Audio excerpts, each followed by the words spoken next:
Item number 3 is public comment. Do we have any public comments from anyone? Okay, hearing none. Our first item, item number 4A, is discussion and update on the BPAC meeting recordings. I do have some slide for us, just to kind of have a little refresher on if you weren't here in May. We did have an item to move forward with not providing minutes, but instead posting the meeting recordings directly. Once I can get this moving. I don't know if it's slow or if it's not working. Okay, hit me. Okay. So yeah, these are what the minutes used to look like. And this is what we stopped doing. If you could move on to the next slide. Is it this? We did review in May the Open Meetings Act to make sure that we were in compliance, and it's perfectly fine for us to keep a recording available to the public for our organization. So this is kind of what we start with when we have a Teams meeting. We do get the recording on the back end through Microsoft, and then that's downloaded, and Miguel from the MPO downloads it and uploads it. So we created a playlist under our YouTube channel, and it's 2024 BPAC meetings. So we just started with the May one. You're not going to see everything else. If you go to the Rgvmpo webpage, we do have the old minutes here, and then we're going to just start linking directly those meeting recordings. And so that was the big update for that. I don't know if anybody has any comments, but I wanted to be really transparent about how we'll be moving forward. I don't think I'll be putting action items to upload them. We're just going to, you all know that the recordings will be up. Is that okay? All right. So next item is consideration action to change the September 2024 BPAC meeting date. And there's 2 reasons why. There is the TxDOT Transportation Planning Conference, September 3rd through 5th. And I believe we had our, was it going to be on September 4th? I think that was the Wednesday. But essentially what's going to happen is that we're going to be at conferences, and I hope you all are joining the Texas Trails and Active Transportation Conference, but I know the MPO staff will be at the Transportation Planning Conference. I'm hoping to attend both, and I'm still working on my travel requests, but I think we should be having a really great cohort at the Texas Trails and Active Transportation Conference. I understand Harlingen's sending like 5 people, Brownsville sending like 5 people. So we really encourage the team, and if we have a lot of Rio Grande Valley representatives, we're going to try to have a little meet and greet networking hour if possible. So just I wanted to bring that up, but because of that, we had a virtual meeting scheduled, and we'll be out of town, so we can continue to have a virtual meeting, but it'll kind of interfere with these conferences. But if you could scan the QR code that's up there, there is a form that I'm sure will be uploaded in a bit. Yeah, let me leave the QR code. Go ahead. There's a couple, I think we only put 4 date options up there, but we're changing it. It could be a Friday, it could be a Wednesday, the time. But let us know what you prefer, and we'll reschedule that and post it on our website. We'll take a minute here.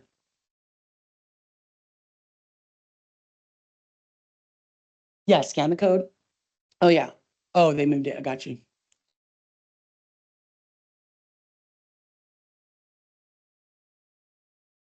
I'll pull it back up in a minute. I'm sorry, can you move that to a different screen so that we could have the QR code up? Sorry. There you go. Thank you.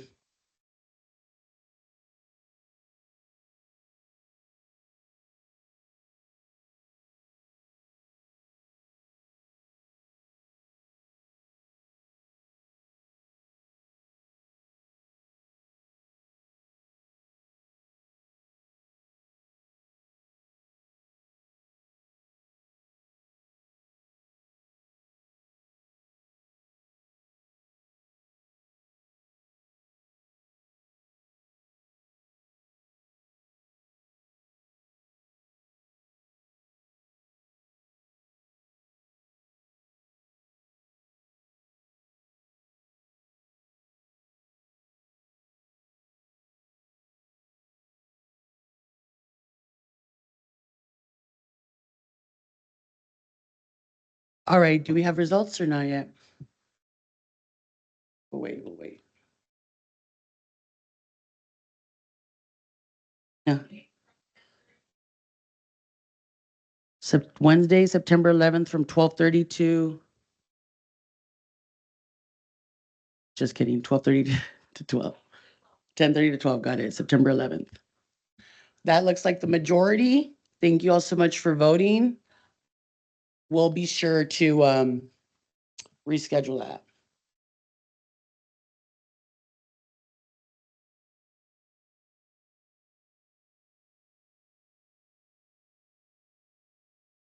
Can you hit the next slide, please? Okay, so again, can I get an action for this? For the September 11th? Okay, we got a motion from David do we have a second? Thanks, we got Richard, thanks. David and Richard. So the next meeting for September will be Wednesday, September 11th, virtual from 10:30 a.m. to 12. And there are the results. Thank you, Melanie. Thanks, Luis. Thanks, everyone, for voting. Our next item is item 4C, which is consideration and action to appoint new members to the Rgvmpo Bpac. And so I just kind of wanted to review, we did amend our bylaws recently. And so this is a rolling basis. People can be appointed, but we do want to have an annual call for members. We have a maximum of 17 members. And then you can nominate an alternate with full voting privileges if you're absent. So we have an executive committee, and I will be bringing this back up, probably not at the September meeting, but at the November meeting, because elections for our executive committee occur on a biannual, every other year basis at the first meeting of the fiscal year. So the fiscal year starts in October. We won't have a meeting. Our next meeting will be in November, and we'll do the nominations for our executive committee. And then again, these are the current members who have their last voting meeting to date. It's not that you're technically going to get off the board, but you definitely have to reapply. And then we have our next meeting September 11th. And if you're in orange here, that will be your last voting meeting, will be the September meeting. So just to kind of understand, we do intend to appoint and to fill these, so it won't be this empty when we have a September meeting. But just FYI, we do need to receive new applications if you're interested in continue serving on the board. Go ahead. This one? You good? Okay, cool. I was gonna get you a mic. So we did receive some applications, and we did have a deadline for applicants for this meeting. Apologies in advance if I missed anyone, but what I do know I received was an application for public agency from the city of Harlingen, and this was received on May 1st. We can have a discussion and we'll put in some notes here, but just to kind of go over them, we also got one from the city of Brownsville, and the city of San Benito. And then we got a bicycle and pedestrian at large, and that's John Ray and Michael McNew. And then this is kind of where we're at. We had that deadline for applications. Again, we're going to appoint more members in September. This will be September 11th now. But if you could get me those applications in advance, then we can look at appointments at the September meeting. But going back just to kind of, I want to see. Again, these are the applicants we have. So we can start with Harlingen, which is the first one I received. Do we have any comments or notes? And again, this is an action item. If you're ready to appoint, if we go back and look at the vacancies, we have 3 public agencies right now. So there are 5 people coming off. And if we appoint all 3 applications received, we'll be replacing 3 out of those 5, and there'll still be 2 vacancies, and then 2 more coming in October or September. And then we have 1 at large. So again, we'd be basically just reappointing an existing member if the board chooses to appoint all of the applicants. Any questions? I move to approve the application for City of Harlingen. Okay, we got Harlingen, and that's a motion by John Ray. Do we have a second for Harlingen? We have a second from Richard. All in favor, please say aye. Any opposed? Okay, good to know. So the motion carries for an appointment for the city of Harlingen. Let's move on to the next one. Oh, city of Brownsville. Any discussion, questions? Richard motions for Brownsville. Any second? David seconds. All in favor, please say aye. Any opposed? Good job, Brownsville. All right, City of San Benito. Any discussion, any questions regarding San Benito? I know they do, just FYI, they do have a vote on our TAC and our policy board as well, and I don't think they've been represented on our BPAC yet. All right, do we have a motion? Motion to approve. John Ray, do we have a second? Thanks, Richard. All in favor, please say aye. Aye. Any opposed? Motion carries, and we're appointing San Benito. And now we have bicycle pedestrian at large, John Ray, who's been great. I do appreciate his guidance at all times. And Michael McNew, an avid volunteer in the Hidalgo County area. Do we have any discussion or questions? Any motion? Richard motions. Thanks, Richard. Any second? Thank you. Ruben. All in favor, please say aye. Any opposed? Okay, great. Motion carries. So we've just appointed 4 new members. And if we go back again, I think I showed you all. We're just going to be filling that. I'll revise it. I'll revise it on our website as well when their appointment starts. Those appointed will be notified, and their first voting meeting will be the September 11th meeting.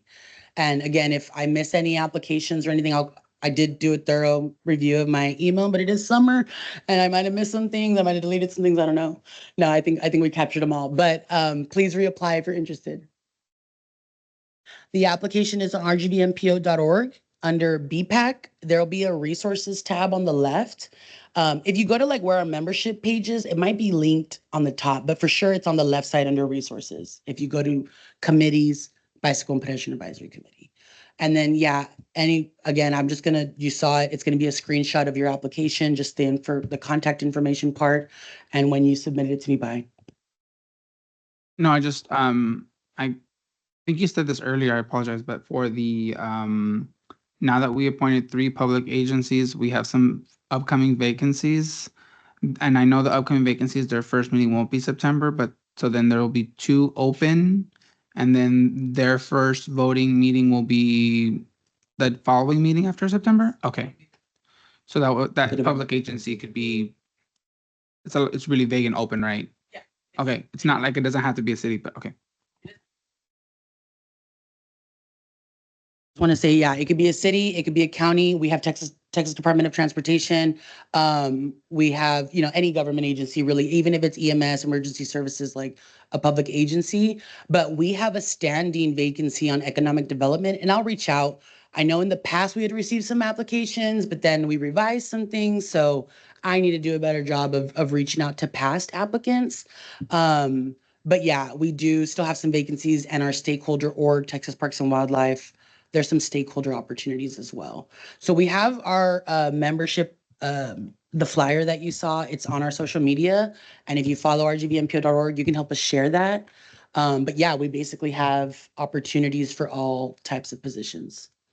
And yeah, so I think the flyer too, it says here, if you apply by this date, you appoint by this date, I'll have to revise it. And your first meeting would be that date. So those that were appointed today, their first voting meeting will be September 4th. But I'll be sure to send some emails out and do that kind of outreach. Any questions on this item before we proceed? No questions, but just an idea. Community Economic Development has the EDAC. So the Res Tech kind of is no longer a thing, I think it's safe to say. And so the EDAC is a committee of all the EDCs. So maybe, yeah, blast it there. Either I can or someone from the MPO can, and we can ask when the next meeting is, at least as an idea to fill that vacancy.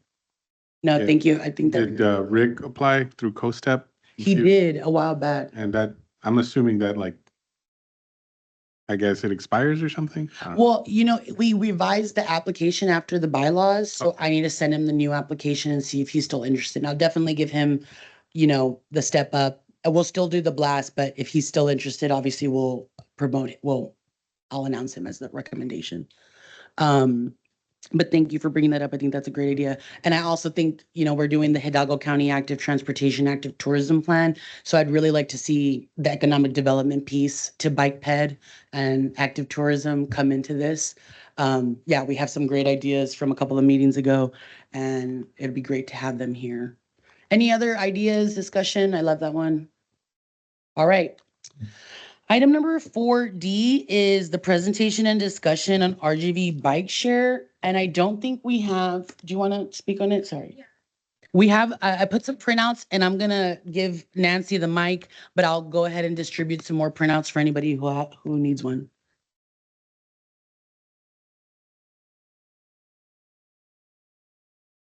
Good morning, everyone. Nancy Sanchez with Valley Metro. So we did pass out the packet for the B cycle, and it has the updates there for April, May, and June.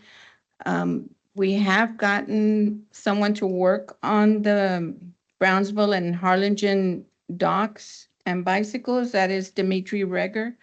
And he's our technical assistant for maintenance department, but he is working on the bicycles and trying to get them up to date. He has installed new modems and antennas in the kiosks in Harlingen and Brownsville, as well as reformatted the PCs for the internal kiosk. Two of the docks have been offline due to the storm we had previously. But online, he's got in Harlingen, LC Hill Park, Heritage Museum. And then for Brownsville, we have the International and Jefferson up and running, Dean Porter Park, North Transfer Station, and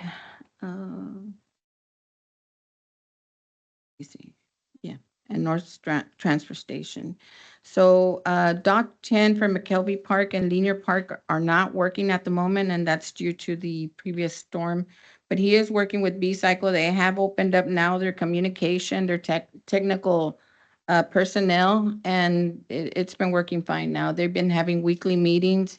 This is something that they didn't have in the past. So the systems had just really gone down completely. But we are working finally to complete the Harlingen, Brownsville. We're gonna start hitting McAllen next, hopefully in September.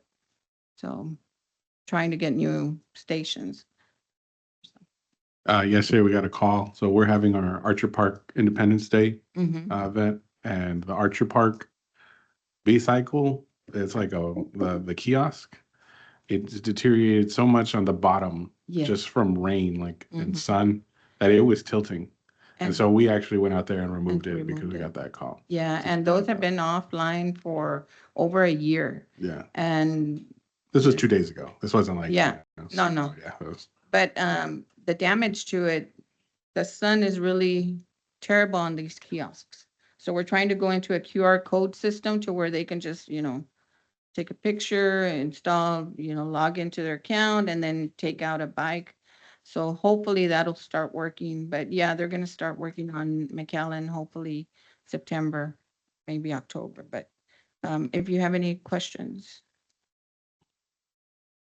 Don't have a question, but I just, now that we're talking about it, we did have a meeting here the other day. John was there with the Department of Energy. The LRGVDC is in the process of trying to get a Clean Cities and Communities coalition.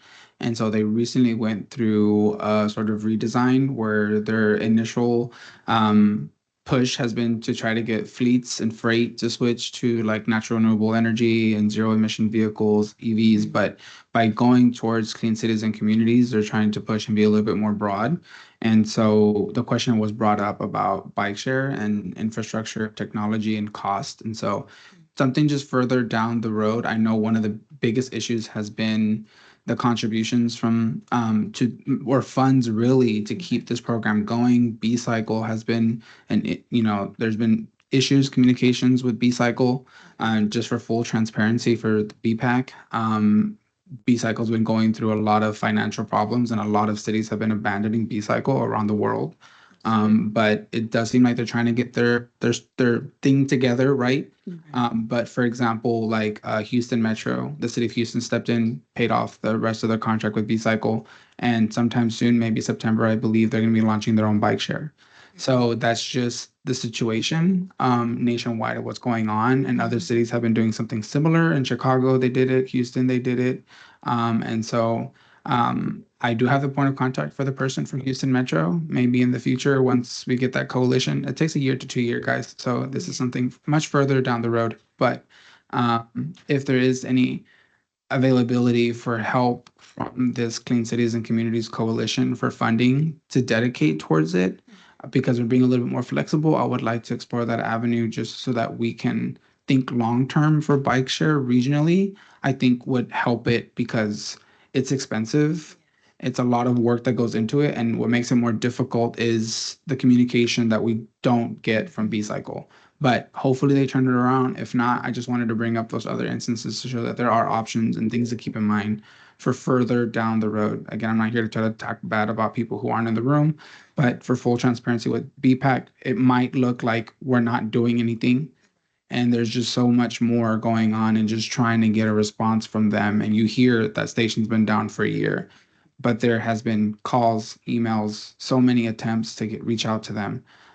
Hopefully they turn it around, but if not, I mean, I at least would like to explore the avenue if we do get that contract with the Department of Energy. They didn't say no, right? So it is a possibility Yes, just to that keep would in be mind in the good. future. So because that would assist, because Valley Metro, and Nancy, you can correct me if I'm wrong, doesn't have the availability to use a lot or any of their funds for the purchase of equipment Right. and stuff like that. So those are just some of the intricacies of bike share. And just wanted to take this moment to kind of just say that we're working on it. There's just so much and so many layers to the story. Thank you. Okay. But yeah, that's it. But B-Cycle is starting to reach out to us. So we're having meetings weekly, and that's a good thing. Hopefully we can get everything up and running now. So, thank you. Thank you. Yeah, just to kind of expand on what Javier is talking about, you're going to see this with the Eco Counter program as well. I love these programs, and especially when we go and visit, but nobody thinks about the behind the scenes, right? Like when you go and watch a play, there's a lot of work that really goes into watching a 1 hour, 2 hour play, months and months, right? So I feel like that's our back end. And like she said, it takes a team, it takes a village, and sometimes the other people in the village aren't as responsive, but the capacity under the LRGVDC is very limited due to these costs. And maybe we should kind of analyze the costs for staffing and all that. But what I want to communicate is while LRGVDC is working on the contract and the communication and hopefully getting these stations all back up to speed, I think we as advocates or members of the bicycle and pedestrian community could really help with marketing and promotion. I think that that's such a challenge for us because we're barely having the capacity to manage the operations, and we're not able to really enhance the program with that promotion and marketing. And it's a balance, right? Because the more we promote and market, the demand increases and that switches up. But I think if we can give LRGVDC some time, I'd like to propose, and I'll bring it to the September meeting as an action item, but we have a November in-person meeting. Maybe the weather will be cooler, and it'd be great if we could get this team to go on a little bike ride on the bike share bikes. And so we can learn what that's like, and then hopefully everything will be running really smoothly, and we can have like a New Year membership drive to help support the program. Again, these are just thoughts, but I think the program runs off revenue, and we always know, like with transit, there's going to be like we're going to need that subsidized because of the cost. But if we can help increase revenue as a goal for 2025, I think that would be really helpful to the organization and kind of show our appreciation to those that have been doing this behind the scenes work. Right, we got to sell the tickets to the play, basically. So I appreciate this, Nancy. I'll probably bring in an action item so that, and after talking to you and Tom and the team, maybe in November we can have a pre-bike ride before the meeting or something like that in the morning. But I'll logistically work that out and present some ideas for the September meeting. Any other questions, comments, ideas? All right, make sure you practice bike riding, guys. So we'll move on to a presentation and discussion on the RGV Bicycle and Pedestrian Counter Program. If you're unaware, I think I've presented this in the past. We've kind of, for a while now, have needed to update our loggers and replace our batteries. And we were going to apply to the Legacy Foundation for some funding because they initially funded the 18 counters to begin with. We were waiting on bike share. Things didn't really align for us. We went through 2 grant cycles, but now we're like in dire need for the loggers and the batteries. So there's some new federal regs for complete streets funding and using MPO funds for stuff. So yeah, we got excited. We asked FHWA, and with Luis's approval, our interim executive director, thank God he's been supportive. We're able to procure the batteries and the loggers. So I really want to appreciate our leadership for believing in this program and thank the federal government and the state in a way because they were able to ensure that we're using their federal funds to have data for data-driven planning. So again, this is the current situation. You can't really see it, but I like timestamped this. It was this morning. I wanted like the freshest things. And what you're seeing is I think the last data was uploaded in June, that batteries are kind of like out 9 months, 10 months. So I've talked to, again, we should have done things a couple years ago. I had to wait, but we've moved and this is what we presented. And it's kind of hard to see, at least for me, but what we did was have the logger replacement. And because we're buying in bulk, we got a little discount. But these are for all of our communities in the program. These communities have a different type of logger. So, I mean, a different type of counter. So they're getting a different kind of logger. And then we're getting some toolkits to help. And then we're getting batteries for everybody. So that comes out to about $1,600. And then we needed the subscription for the automatic uploading of data. There's 15-minute intervals and data is automatically uploaded when everything is working well. So that subscription has an annual cost. We paid for that from January 1st through December 31st, so just 1 year. I was hoping to do 2 years, but we're gonna have to put it in our UPWP budget, or we're gonna have to figure something out.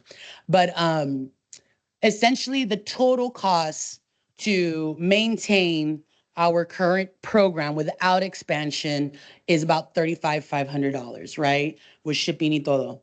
So I think that's where we're currently at. We have invoice, we've gotten approval from the LRGVDC COG board. And so the next action items and next steps are going to regard the data subscription. This will be handled between MPO staff and EcoCounter staff. We're going to have to do some reconstruction, but we're going to go back to January 1st. Our counter should have 2 quarters of data validation. So we're working with, this is from an email, but we have a plan to address the December to February data in the first quarter, and then March to May, and then we'll fix it out. So by the time we're at the end of this year, we should have all data for 2024 valid. We'll have to see what happened with 23 and the year prior, but it should look good. And regarding the logger and the batteries, my current plan of attack is have a program partnership meeting the second to last week of July. In August, we'll do the MOU revisions, and we do plan to include some language on contributions for the data subscription costs. At this point, the programming partners have not paid for equipment, anything. They've helped us mostly with installation and maintenance. So moving forward, because of this annual data subscription costs, we're going to try to get some match to some contributions for that, and it'll be in the MOUs, and we'll go to the elected officials for that approval. But then September, we hope to have a logger and battery replacement training. And that's when we plan on distributing the loggers and the batteries. And then by October, I'm hoping everything's good and we should have that counter program back on track for the new fiscal year. Any questions? I know this is a lot. I feel like I've been like on a coffee like rant. But I think they anticipate 2 to 3 years, which is kind of why we're at the point where we're at, because we installed them in 2021 and we're in 2024. So they tell you 2 years, but then I'm like, we're really draining. I'm like, once we do the reconstruction of the data, I'll know how badly not having batteries replaced affected us. Right now, it's really hard to gauge until we can kind of look at that reconstruction of data. Because what I'm thinking happened is maybe in the really hot months, or I don't know, I'm just thinking that data wasn't almost automatically uploading, and it may be different location by location. So it's going to be a process, but I feel like we've been working on some other project readiness and utilization things at the MPO, and we've kind of cleaned that up. So now I can really focus on this. Capacity is always an issue, right? But I think I feel confident. I think I just need to keep that ball rolling, and we have it going. I think the momentum is built now that we're expecting the shipment July 22nd. So hopefully, yeah, I'll be sending an email to those of you that have counters in your community. Oh yeah, Chris, please join us up here. You're a voting member. I'm so sorry. And and then you're our eco counter expert, of course. Nobody knows this, but he actually is more informed than I am when it comes to eco counters. Okay. You can see here. Yeah, some of them have lasted like already more than 3 years, and then other ones like don't even make it a year. So it's kind of hard to give the answer on that. But my question, Eva, is do we have any kind of like preliminary estimate on how much the program partners are going to have to contribute? Yeah, let me look at what the subscription cost is, because I'm really hoping to keep it to the subscription for the cities.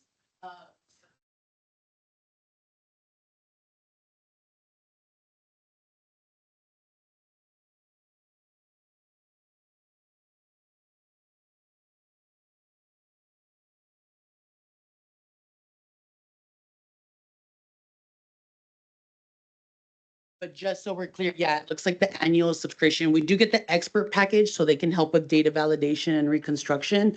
But that should be about $750 per year per counter. Is that okay?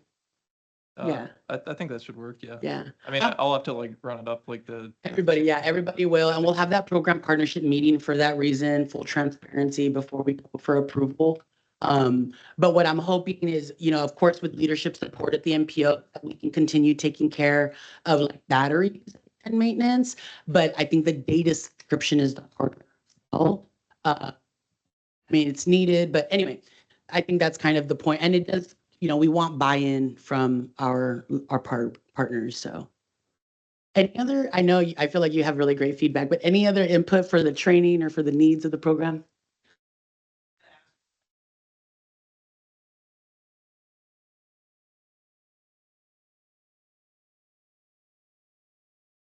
Yeah. Yeah, great question.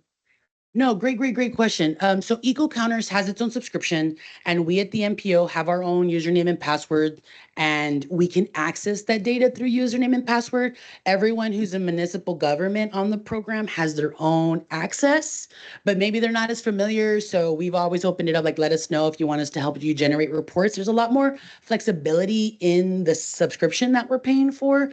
But to your point, the public facing platform is the Texas Bicycle and Pedestrian Count Exchange. And that's the one. And, like, again, when Chris was here, he was really good about getting that up there. And I got to be honest, you have to like data validate and upload the data and work with the TTI, the Texas Transportation Institute team. So I need to do that for like the last 6 months, I think. But that's the public facing data. So that lives. I'll have to drop the link. I'll email it out. I think we have it on our webpage. If you look up rgvmpo.org and you go to active transportation implementation, we have a counter program page. And for sure, there's a link to the TTI page there. You can also Google Texas Bike Ped Count Exchange, and it'll probably get you to TTI. But yeah, that's where the data lives. I think, again, TTI data is probably a little out of date just because we have to manually update it and send them that data. But if you ever want access, we could probably set up a username and account. And yeah, I think that's basically how it works. Do you have any? No, you got it. Okay, cool. I think I know, but I look for reassurance all the time. Anyways, so that's a great question. Anything else we could do with this data? I know that we've had cities use it for grant writing in the past, but right now we just didn't feel comfortable expanding the program to new locations. So we really got our current counters up to, but hopefully in the future, we'll offer and look at expansion and get more sites counted as we develop more trails. All right, good. I was happy with this update. I mean, it's been a little bit of work just to get through, but we're here. So Moving on. This is item 4F, and it's presentation discussion on the fiscal year 2025-2026 transportation alternatives set aside. And so this is just kind of the information that we use is this one a little tricky? Yeah. Thank you so much. It's a good thing to have people to take care of you, right? So the BIL, these federal regulations, this is kind of what we follow. This tells us what MPOs who are getting allocation of funds need to do. And there are new requirements that says the MPOs must provide adequate public involvement and transparency throughout the development of the competitive process. And a competitive process should allow project sponsors to understand the project selection evaluation criteria and how projects will be evaluated. So because of this, whenever we're going to do a new call, we do a very thorough engagement process. Well, at least the last the last round and this current future round. And so right now, we have received input and guidance from members in the past. We have an old survey and we have results from 13 responses. And we always look back at the feedback you all give us. We don't just waste your time. We keep this, we document it. This feedback from the last call, it's going to help us present improvements for the next call. But how are we going to go through getting that public involvement and getting that transparency is what we want to do is have 3 working group meetings, but equitable balance of membership. We've had a lot of discussion on this. I know Richard wasn't able to join us today. No, not Richard, Robert. Or Daz. He wasn't able to join us today, but there was a lot of discussions on how to do this. So I really want to encourage, I know we're all really busy. I'm guesstimating we'll have between $5 and $10 million to program. I'm still working on the reconciliation of funds, but I really want to emphasize that when we program funds to projects, it's all based on this engagement early on. It's the outcome of what's starting now. And so when there are opportunities, I know we're all busy, but your voice, absent or present, will influence the outcome of how the funds are spent. And this is not MP, I mean, it is MPO allocated funds, but these are public dollars, right? So that's why we need your feedback. Do you have anything to add, Mel? I don't know. We're good.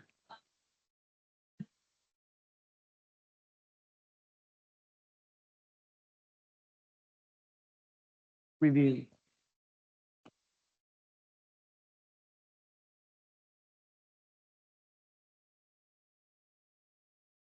Right. The projects that were Yeah. submitted. Yeah, basically that's where we'll dive deep into the review. This is just kind of a highlight for BPAC members, but this is similar to what we had at the last call and how we're going to do project eligibility and supportive materials. We have a tentative timeline. We want to open the call in November. But again, this is all based on how we go through this public involvement for the competitive process. So we anticipate 3 virtual TASA working group meetings. This just helps us record them. It helps us present. The chat I think helps too, but we'll have one in August, September, and October. And again, it'll be review of feedback, presentation of recommendations, and then kind of help us finalize the evaluation criteria. And again, I think we're going to spend at least one of these meetings is just going to focus on equity. Any questions about this?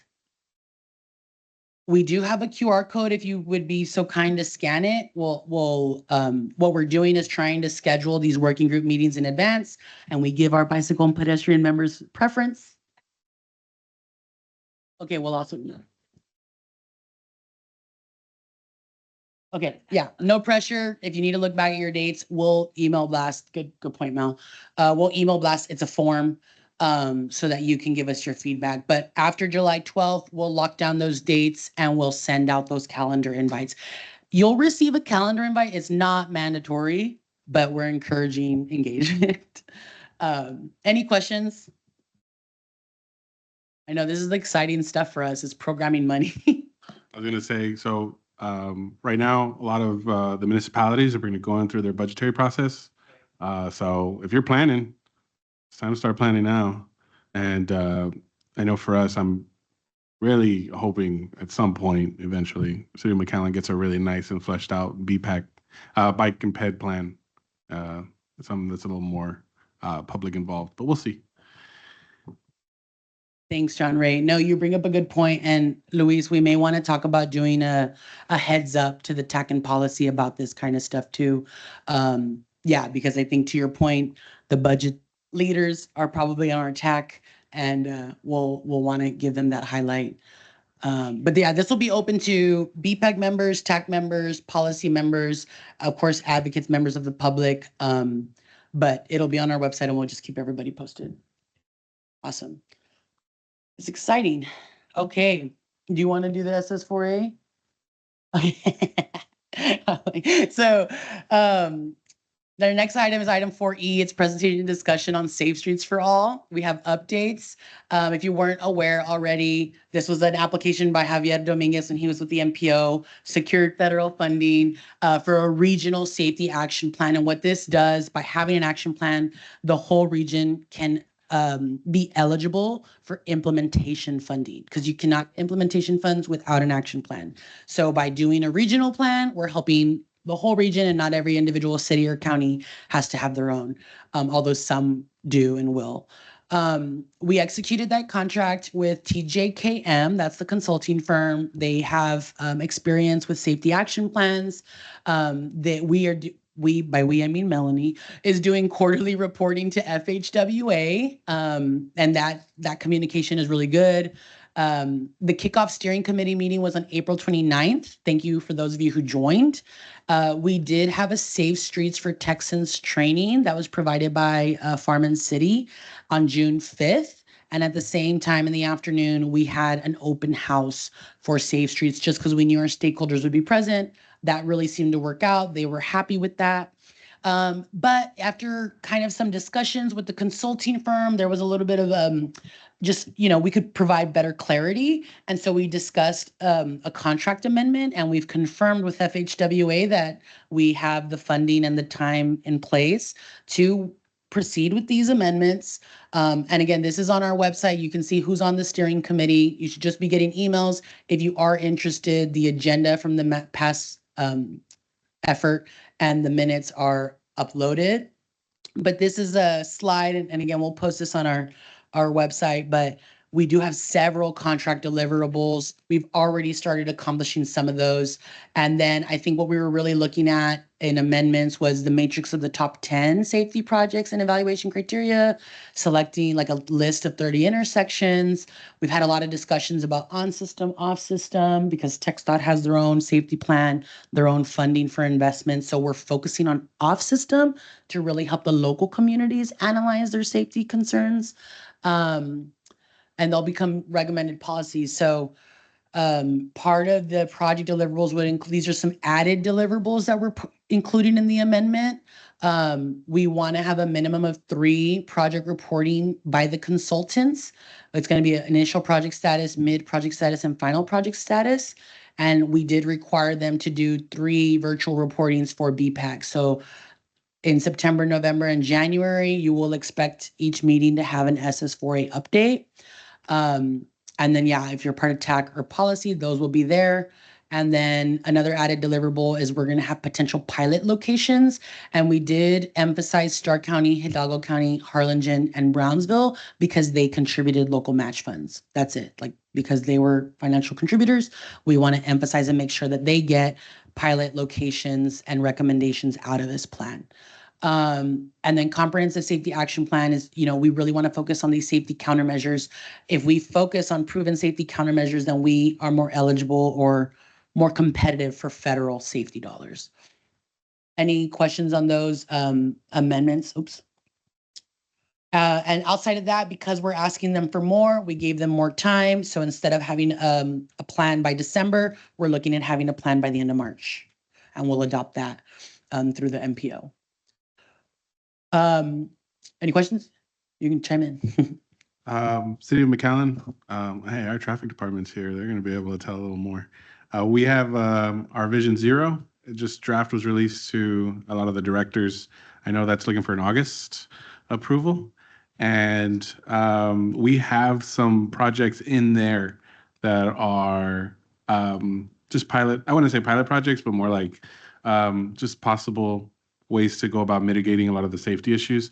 What I really liked when I was reading it, well, I wouldn't say I liked it, more like I was very disappointed, but I noted, was, yeah, well, one, it was a good draft, but two, bicyclists and pedestrians made up such a significant amount of like just per capita serious and high fatal serious injury and fatal crashes, and compared to crashes overall. Another thing, I know we talked about this last time, the huge chunk of them were on state roads, huge chunk of them. Of course, there are other places that we're going to have to work on, but it'll be exciting to see this. Again, well, one, the Vision Zero came from the MPO, so MPO funding came through that. It came through TASA, and so that happened. And we know we're doing an underground road through Ware Road for pedestrians. That came through TASA, and now the Safe Streets for All is if we can find, if we're eligible for funding because of some of the work Javiera did with the MPO, that's coming through the MPO. So that's a lot of the stuff that happens here and why it matters to be here. So again, just kind of a shout out to this organization and the opportunities that happen because of it. I don't know if you want to add anything.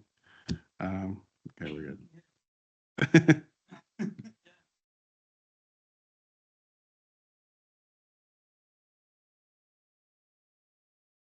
Yeah, on July 8th, we're going to take it to our city commission workshop and then we'll send it for public comment. So our draft right now, it's under review by our directors, fire, PD, public works, McAllen Metro. And then from there, we're going to send it to all of our different public areas, city hall, public library. It'll be there for your guys' review, anybody's review in the public that wants to give comment on it. And it'll also be on our website for public comment. Beautiful, thank you. I wanted to add something, and I'm drawing a blank now.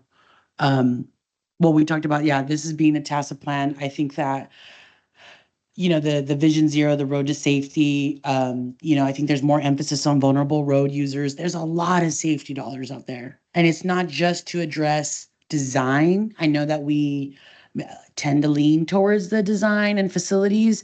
And I do think that plays a big role, but education, encouragement, promotional materials, it is so much more. I think that, it's like the social norm of like checking, everyone learned how to look both ways before you cross the road.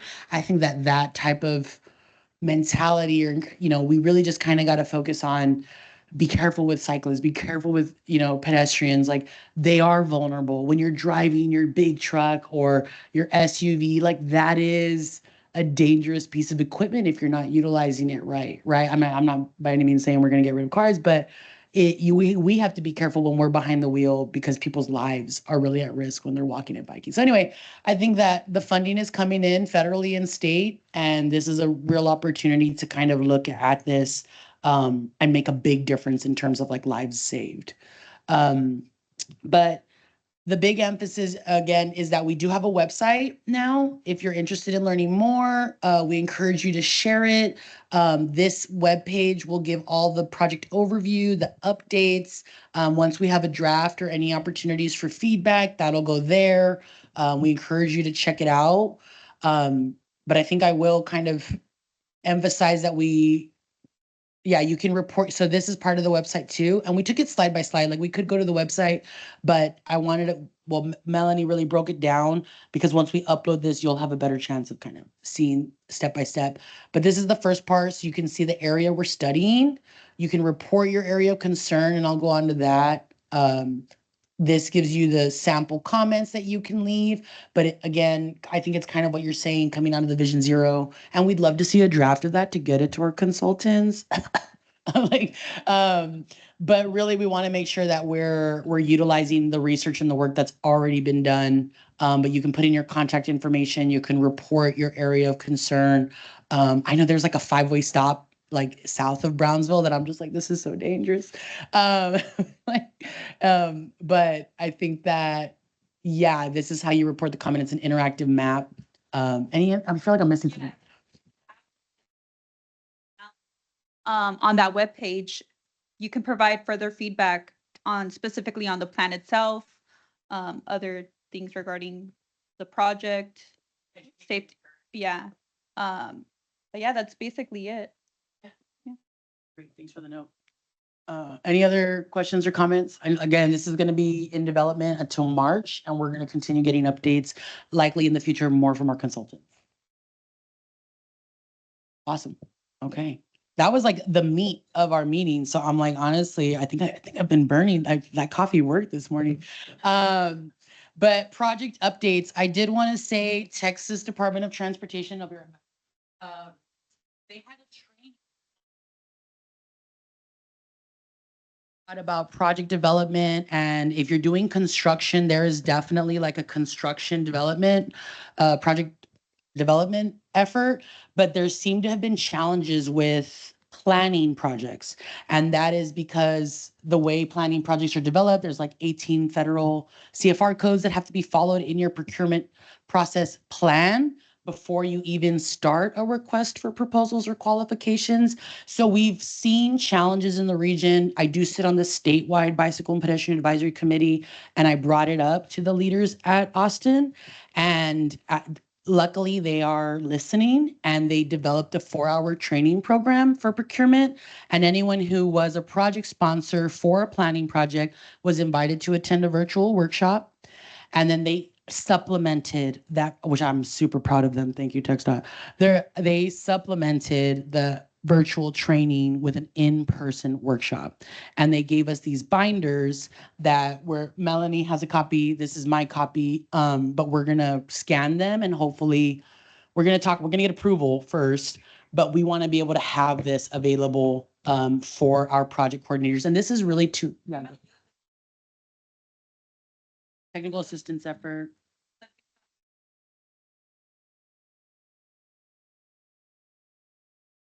Exactly. I think that's kind of been the challenge that we've seen is that not just on the local government side, but even on the TxDOT side, it's like, how do we provide oversight and review for this? And again, I think for bike ped projects specifically, but the state has really listened. And again, they provided these resources. And so we have these go-bys that they gave us. And just reach out to us if you have any questions, if you have that kind of project. But I think this is really going to help us with obligating funds more efficiently. I know we had, lots of people at that training, so thank you. And then, we've talked about this before, but I'd love to remind everyone what we do at the MPOs, all MPOs federally. There's an apportionment where the federal government commits funds to the state, and then the states allocate that to the MPOs. And so this I kind of count as one step. But once we get that money, we program that money into our MTP and our TIP. That's what we talk about a lot. And after programming, and for us, it's this competitive process, like the call for projects. Then once those projects are programmed, they have to obligate. And so we're monitoring that very closely now because the region and a lot of other regions, not just ours, have struggled to obligate on time. And we're talking specifically about TASA here, but there are other categories of funding where they've created new thresholds. So you can only have like 2 years of funding available at time or like use it or lose it. So anyway, this is part of the big process, and it's really helpful if you all understand this for us, because when we select projects, I want to make this really clear, we have to make sure they're ready to obligate. We have to make sure they're ready to spend. And when those projects aren't well planned, well thought, right-of-ways in the way, utility issues, railroad coordination, that delays projects, which risks our funding. It doesn't eliminate our funding, it's an added risk, right? And so it's a risk assessment when we're evaluating projects. And I really want to make that clear because you can jeopardize funding if we don't obligate funding on time. So, for the most part, I'm patient, I'm kind, I'm understanding, but then you get to a certain point where you're like, hey guys, I'm really worried about losing this funding. And so just to go back, what we, the BPAC members too, have been a part of is this old inherited list is from fiscal year 2019, 2020 projects. These projects have all successfully obligated their funds, the ones that are still with us. And then the group is currently in what I call the reimbursement phase. So those projects should all be regularly reimbursing the state and the federal government for the funds. And I'm starting to track that. I do quarterly updates with tech and policy. But the fiscal year 21 projects were the first group to be programmed through a merged MPO. And these projects all have scheduled letting dates and they're working to obligate funds. They're in the obligation phase and they need to obligate, which means they need to be ready to let by May of 2025, right? So that's a year from less than a year from now. So that's really, that's that high priority group right now where we're looking at risk and hopefully mitigating risk. But then fiscal year 23-24 is the ones that we last approved in October of 23. Most of you were part of that process and project selection, and they've all been incorporated into our tip. They're all working on agreements, and if I'm not mistaken, they already have draft AFAs, and they should be getting ready to get their resolutions at policy. So that's great. These are all in the agreement phase of it, they're just programmed. So again, by May 2025, each project will be moving. One project should be still reimbursing maybe, but they should be moving out. And then we have other ones kind of moving in. So I just really wanted to bring that up for the project updates. But does anyone have any questions? I know, David, you have a project update for us, right? Yes. Go ahead. Turn your mic on, please.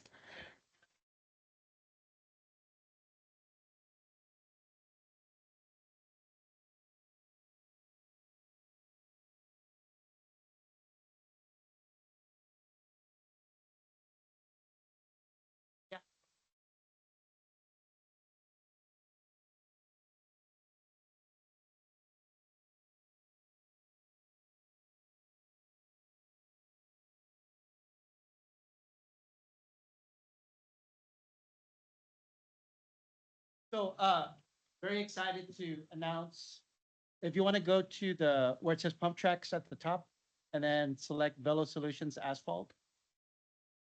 There we go. All right. So, I'm David Hernandez. I represent the bicycle, what do we call it? Eva Bicycle Associated Organization, right? I'm the current president of the Valley Off-Road Bicycling Association. We're a local chapter of IMBA, or International Mountain Bike Association. We're a nonprofit, been in existence since 2020. We're the ones that kind of build and maintain and make sure guarantee access to off-road trails. So these are your mountain bike, your primitive trails that go off of the paved trails. But also part of our purview for our organization is to build special projects. So we were fortunate to have built a Velo Solutions asphalt pump track at Arroyo Park in Harlingen. This is the first track of its kind south of San Antonio and Sugar Land, Texas. These are tracks that are built all over the world. They're great hubs for the community to learn how to bike. Skateboarders can use them. You can use a scooter bike on it. So it's a multi-purpose track. And it's built in a manner so that it's in a central location, usually in a park of some type. And it's great for getting riders of all skill levels to learn how to ride a variety of different features that are on these tracks. So we're really excited. We brought this project to fruition. We applied for a grant through Valley Baptist Legacy Foundation. We're awarded that, and it was more or less a project that was a proof of concept. We wanted to show what an asphalt pump track was, from ridership, from people that ride bikes and know a little bit more about how this process is. What we've seen with a lot of municipalities is that there's been a big investment in dirt pump tracks, which are fine, but they are high maintenance. And whatever the investment amount is for those projects, our recommendation is to go the route of asphalt. It's lower maintenance. I think there's like a 15-year guarantee before it needs any type of resurfacing or anything like that. Right, especially in this heat. The methodology that they use to construct the tracks is based upon kind of a global process. They get that Velo Solutions branding. The people that build these tracks, they go to Europe, they go to Asia. They share processes and best practices. So these are great tracks, and we're hoping we see more of them in the community. We wanted to build one in Harlingen as kind of, again, the first of its kind, in the hopes that other municipalities would follow suit. This is great for the kids. It gets them off the streets. They can learn how to manage and maintain their bike while they're on it. And again, it's multi-purpose. You know, we've seen skateboarders already out there. We haven't even broken ground. I mean, we haven't done the ribbon cutting yet, and we already had people out there. But we're going to announce a ribbon cutting very soon. I know the city of Harlingen is doing some landscaping around the track right now, but stay tuned. We'll have that. I encourage you all to come out if you have interest in seeing what this is. This is a smaller track. We anticipate, like, if somebody else were to do a project like this, it would be a larger style track. So, but again, we wanted this as a proof of concept. If you want to go out and take a look at it, contact myself or Javier Mendez from City of Harlingen Parks and Rec. We're more than happy to give you all the tour and share with you kind of the logic and the thinking behind it. So Thanks, David. I think that deserves a round of applause. I also want to add, Valley Off-Road Bicycling Association. If you don't follow them, I follow them on Facebook, and they're doing trail maintenance and mission in Harlingen, in Brownsville. They're sincerely working regionally, and I think what they do is they provide a safe space and direction for individuals who want to volunteer, who want these type of amenities. I honestly, sincerely, I love nonprofits like this because they really supplement the work of the city staff and what we're doing here. So I encourage you. I know, somebody wants to spend time with me, and I'm like, so we're gonna do trail maintenance on Saturday at Montebella. Like, if you want to spend time with me, this is what we're doing. But sincerely, like, I think if we could all encourage them and support them, the work that they do, the volunteer hours that they're putting in, I really commend it. Let us know if you need anything. We'd be happy to show up and applaud you at the ribbon cutting. And thank you for bringing this to our region. I know you do that work volunteer wise, so thank you very much. Yeah, I wanna say I heard about this on a podcast for the first time like a month ago, and they were doing a birthday party there for their children, and I thought that's so cool. And then to come here and find out you guys are leading the way and taking care of it before I even get to think about it. Super awesome. Real cool. My suegra takes the kids to Harlingen all the time, so I'll throw the bikes with her and say, "Go have fun." Thank you. I forgot to mention, the track is at a park where our trailhead is at. So if you want to go mountain biking, we have that available. There's also a paved trail, so you can go jogging, walking, and then now we have the pump track. So it kind of fits into the whole ecology of what we have there at the park. So you could more than happy to create that in your communities as well. There are two companies that we're kind of working with, American Ramp Company, and then there's another company called I think it's called Premier. So those are the two Velo Solutions branded contractors that are out there. So be careful. A lot of people will say, "Hey, we can build you a pump track," but make sure it's a Velo Solutions branded track, because that's kind of the quality that they're branding with it.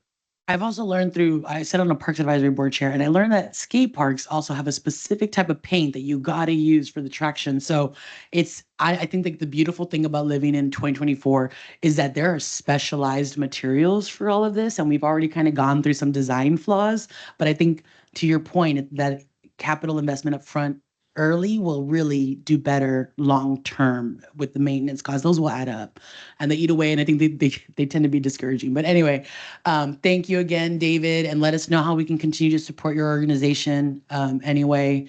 Any other project updates? I have one for City of McAllen. We're doing we just launched a new route on Friday for Route 10. It goes directly from our central station to our new North Hub. And from there, we're going to have another 3 routes. Route 8 is going to kind of do a circle around, I want to say Trenton and Nolana. It's going to kind of go in a square. And then we're going to have Route 11 and 12. And those are going to be brand new routes. One's going to go connect to the airport and to our south park and ride near the Quinta Mazatlan. And I'm trying to remember what Route 11 did. Not gonna lie, it has been a crazy few weeks, but that'll be launching at the end of July. And so I'm actually missing that meeting to be here. I was like, I kind of applied to be on this meeting, so I probably should go to that one. But there's meetings every day in terms of stuff like that, like staffing, vehicles. Yeah, so we're going gung ho. If you guys have any questions, reach out. But I'm really excited. I think it'll make moving about the city without a vehicle a lot easier. Now we do have bike racks on our buses that aren't cutaways. Cutaways don't have them. But yeah, things are looking good. Thanks. I know that like we've been working with the transit data mapping, and I think that, yeah, that's just a great emphasis. I think eventually maybe we need to start talking a little bit more about public transportation, but let us know what we can do. Thank you for expanding services in our community. Thank you. Yeah. Any other updates? A project, but I know you were talking about the procurement training that you had, and Texas Transit Association is having a in-person workshop July 15 and 16, and that'll be in Austin. Procurement workshop. Yes. We have Felipe should be going from LRGVDC, and then Mr. Logan. All right, great. Maybe we can get some more information on that. Yeah, I think this government red tape is kind of, we want to get better and we want to do more, but we got to learn how to work the red tape magic. And a lot of these trainings are for that. But the more we staff up and bring that expertise and bring that training, I think the better off we're going to be. Any other updates? We're hoping to get started on our West Rail Trail amenities project by the end of this month. So if you're familiar with Brownsville, we have the West Rail Trail that stretches all the way from almost the downtown area of Brownsville all the way up to the flea market. But right now it's just a trail by itself. It doesn't have any benches, water fountains, restrooms, things like that. So we're starting a project to install those kinds of amenities. Yeah, thank you. I think that's also TASA funded, and some parking lots and trailheads should be coming in. I was on the West Road Trail yesterday with my primas, and we walked over to a raspa stand, and it was really nice. I think that the city planted some trees, right? And they're like having That is people true. water them. And we also have additional funding for more trees that we're planning to plant in the fall. I love me some trees. I'll make sure we note that we need to add more trees to our projects. But thanks, Chris, for that update. I'm personally really excited because that's the trail closest to me. Any other things going on? Richard, any cycling events we should be aware of? No. Not yet? October? I know there's like Rotary, Ride to Rotary. Yeah. Ride to Rotary will be in October. I think that supports cancer awareness. SB 250. SB 250 was this past weekend. How'd you place? I didn't do it. I've done it 3 times. That's enough. 3 times. Yeah, 250 sounds like too much. It's That's- horrible.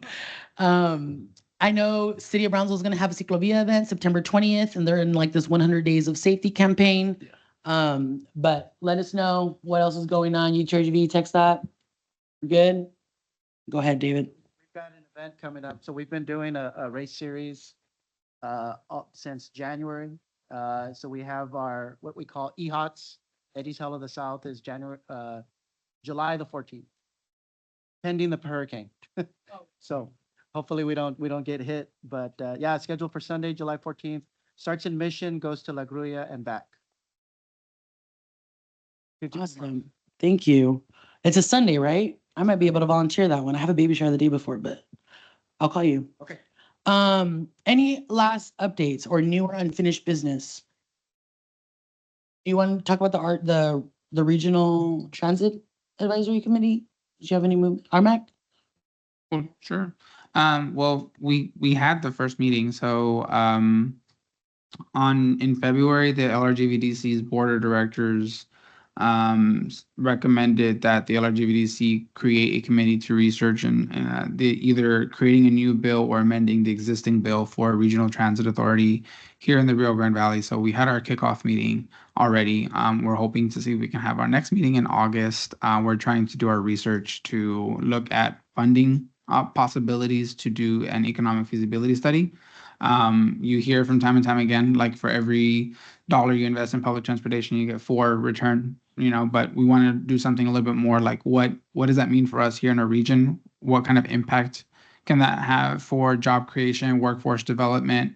Because ultimately we need to take it to the voters. So we want to be able to paint the picture on the benefits and why we need it here, because we're the only metropolitan area in the state of Texas that doesn't have one. So just doing that research. I guess we do have another update. We submitted an application for the the NAP Community Care Foundation. Here on our main campus in Wesco, there's about a half-mile walking trail that encompasses all 4 of our buildings here. So we want to upgrade those amenities, put in some of those things like the trees, the benches, the lights for people who walk at night. But all those things are associated with costs. We want to turn some of our small parking lot on the east side of our campus into maybe like a pavilion for events. And so we need to be able to develop what that would look like in phases and those costs. And so hopefully if we get funded, we'll find out late fall and we'll let you guys know, and we'll invite everyone if we get funded to be a part of that steering committee, where the first 3 months is going to be public involvement, so that we can kind of guide the consultants if we get awarded. But even if we not get awarded, that is still push that we want to move forward, is to utilize this campus, because we do see that people walk here in the mornings, during the day, and the evenings already. Thank you. That's a great update. Last thing I'll say, if no one has anything else, is that Javier was kind enough to print us some BPAC applications. So if you want a print to give me your application, let me know. I have the application. Otherwise, I don't have anything else for us. And we can have a motion for adjournment if there's no other updates. Motion to adjourn. It Second. is. Thank you. Seconded by Chris. It's 11:45 by David and Chris. All in favor, say aye. Aye. All opposed, say. But thank you. Meeting adjourned, guys, and we'll have a virtual meeting September 11th. Thank you.